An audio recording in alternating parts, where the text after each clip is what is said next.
You spent over a decade in school learning algebra, memorizing historical dates, and dissecting frogs.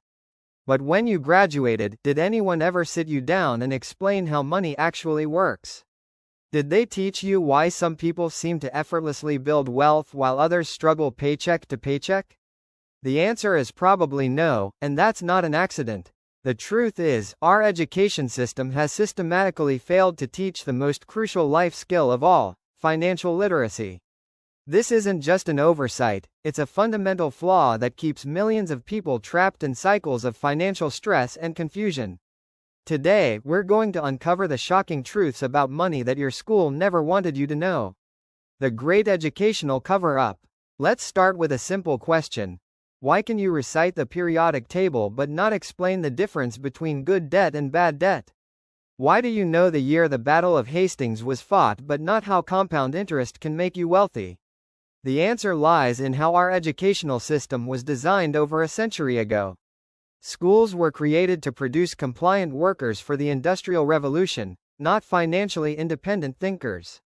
The goal was to teach people just enough to follow instructions, work for others, and consume products, not to build wealth or understand the financial systems that govern our lives. This design hasn't changed much. Even today, schools focus on preparing students to be employees, not entrepreneurs or investors. They teach you to work for money, but never how to make money work for you. This isn't a conspiracy, it's simply the result of an outdated system that hasn't kept pace with the modern economy. Truth 1. Money isn't real, in the way you think it is. Here's the first shocking truth. Money, as we know it today, isn't backed by anything tangible. Until 1971, the US dollar was backed by gold, meaning every dollar theoretically represented a certain amount of precious metal. But President Nixon ended this system, and since then, money has been what economists call fiat currency. It only has value because we collectively agree it does. This means that money is essentially a shared illusion, a medium of exchange that works only because everyone believes in it. Understanding this concept is crucial because it explains why inflation happens, why governments can print money during crises, and why alternative stores of value like real estate, stocks, and even cryptocurrencies can be so important. Your school never taught you this because it would have led to uncomfortable questions about the nature of debt, government spending, and economic policy. It's much simpler to treat money as a fixed, unchanging reality than to explain its fluid, human-created nature. Truth 2. The rich don't work for money. Money works for them. Perhaps the most important concept your school never taught you is the difference between working for money and having money work for you. Most people spend their entire lives in what Robert Kiyosaki calls the rat race, working harder to earn more money, only to spend it all and start the cycle again. Wealthy people understand a different game entirely. They use money to buy assets, things that put money in their pocket over time, like rental properties, dividend-paying stocks, or businesses.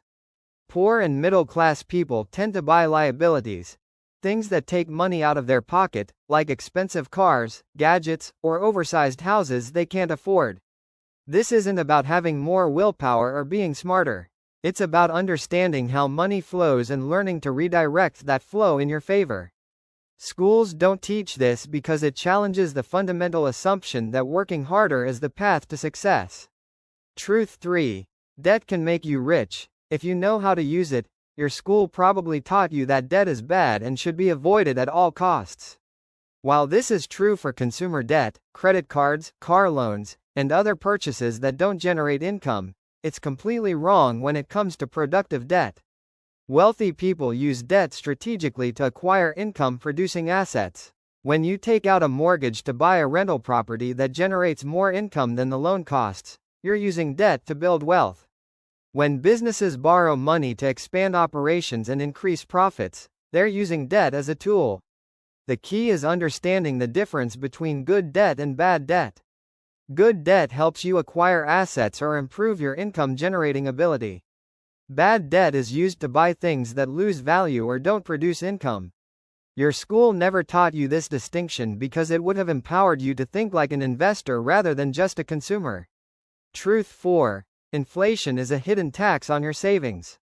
Remember when your grandparents talked about buying a house for $15,000 or a car for $2,000? Those weren't the good old days, that's inflation in action. Every year, the purchasing power of money decreases, which means your savings are slowly losing value just by sitting in the bank. The government and central banks actually want moderate inflation because it encourages people to spend money rather than save it, which keeps the economy moving. But this system essentially punishes savers and rewards debtors, because debts become easier to pay off with inflated dollars over time. Your school never explained this because it would have led to questions about why traditional savings accounts are actually a poor way to preserve wealth over time. Instead, they probably encouraged you to save money without explaining that you need to invest it in assets that grow faster than inflation to maintain your purchasing power. Truth 5. Your house is not an asset. Usually, this might be the most controversial truth of all, but for most people, their home is not an asset, it's a liability. An asset puts money in your pocket, while a liability takes money out. Your primary residence costs you money in mortgage payments, taxes, maintenance, and insurance. It doesn't generate income, it consumes it. This doesn't mean you shouldn't buy a house. Homeownership can provide stability, forced savings through mortgage payments, and protection against rent increases. But thinking of your home as your primary investment or retirement plan is financially dangerous. Real estate can absolutely be an asset, but only when it's generating rental income or when you're buying properties specifically for investment purposes. Your school never taught you this distinction because it would have challenged the deeply held cultural belief that homeownership is always the path to financial success. Truth 6. The stock market isn't gambling. When done right, many people view the stock market as a giant casino, and schools often reinforce this perception by either ignoring investing entirely or presenting it as risky speculation. The truth is, when approached correctly, investing in the stock market is one of the most reliable ways to build long-term wealth. The key word here is long-term. While day trading and trying to time the market is indeed similar to gambling, consistently investing in diversified index funds over decades is a proven wealth-building strategy. The S&P 500 has averaged about 10% annual returns over the past century, despite numerous crashes and recessions. Your school never taught you this because it would have empowered you to take control of your financial future rather than relying solely on employers for retirement benefits. It would have shown you that ordinary people can build extraordinary wealth through patient, consistent investing. Truth 7. Taxes are your largest expense, and there are legal ways to reduce them. For most middle-class families, taxes are their single largest expense, often more than housing, food, and transportation combined. Yet schools spend virtually no time teaching tax literacy or explaining how the tax system actually works. Wealthy people and businesses don't pay lower tax rates because they're cheating the system. They use perfectly legal strategies to minimize their tax burden. These include investing in tax-advantaged retirement accounts, owning businesses that provide tax deductions, investing in real estate for depreciation benefits, and structuring their income to take advantage of lower capital gains rates. Your school never taught you this because tax literacy would empower you to keep more of your money and potentially reduce your dependence on government services. It's much simpler to present taxes as a fixed reality rather than explain the numerous legal ways to optimize your tax situation. Truth 8. Financial freedom is a choice, not a privilege. Perhaps the most damaging lie perpetuated by our educational system is that wealth is determined by luck, inheritance, or exceptional talent. The truth is that financial freedom is largely a result of financial education and making informed choices over time. Yes, some people start with advantages, and systemic inequalities create different challenges for different groups. But the fundamental principles of wealth building, spending less than you earn, investing the difference in appreciating assets, and understanding how money works, are available to anyone willing to learn them.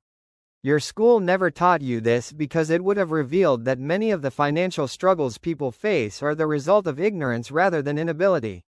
It would have shown that with the right knowledge, ordinary people can achieve extraordinary financial results. Truth 9. Your career is not your only source of income. Schools prepare students for linear career paths. get good grades, get a good job, work for 40 years, then retire.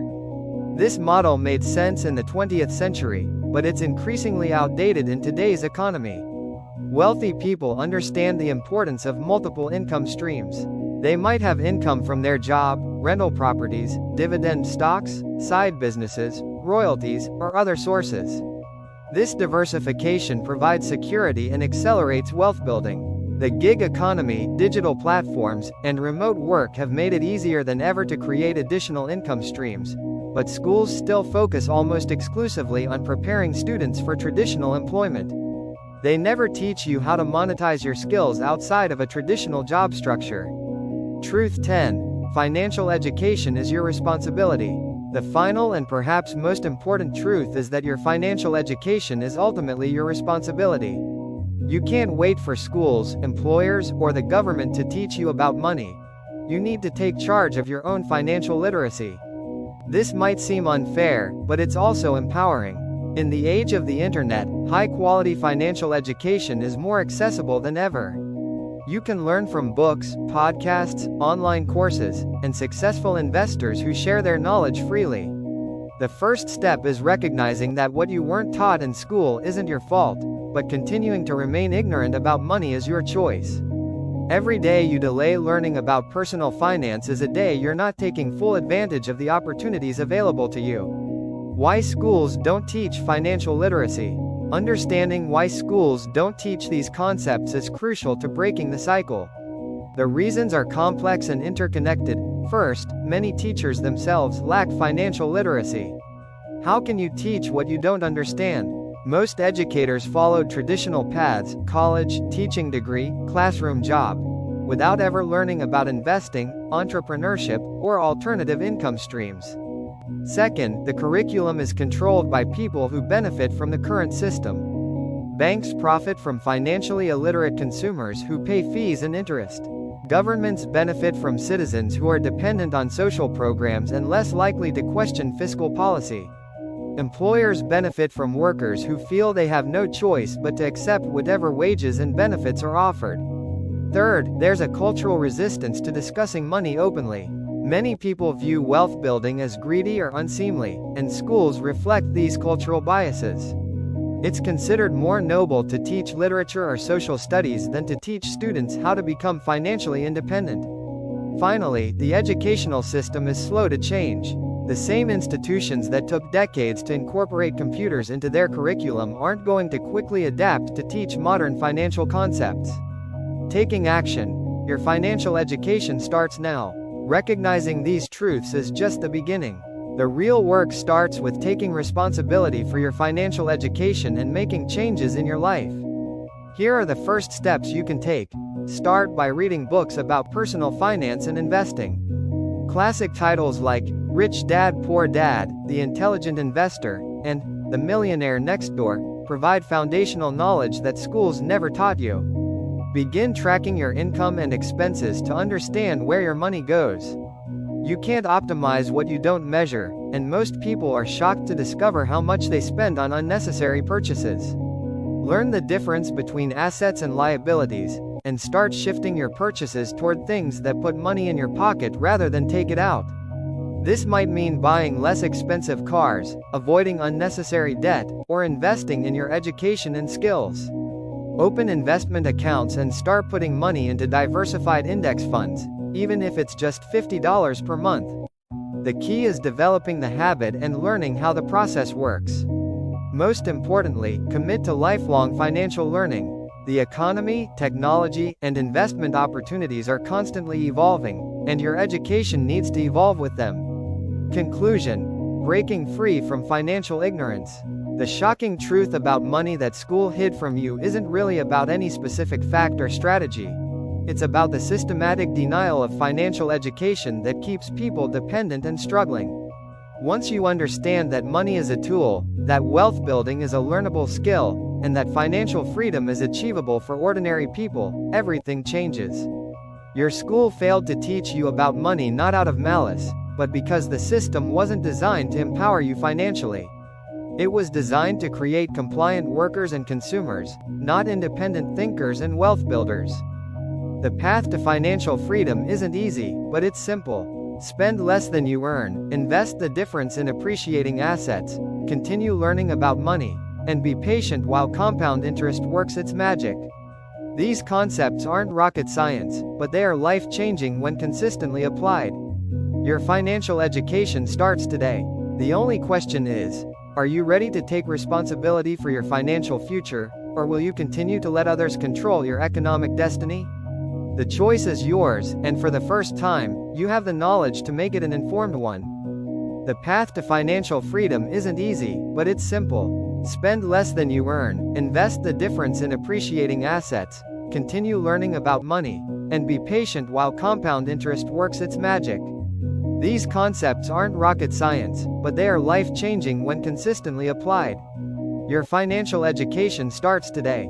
The only question is, are you ready to take responsibility for your financial future, or will you continue to let others control your economic destiny?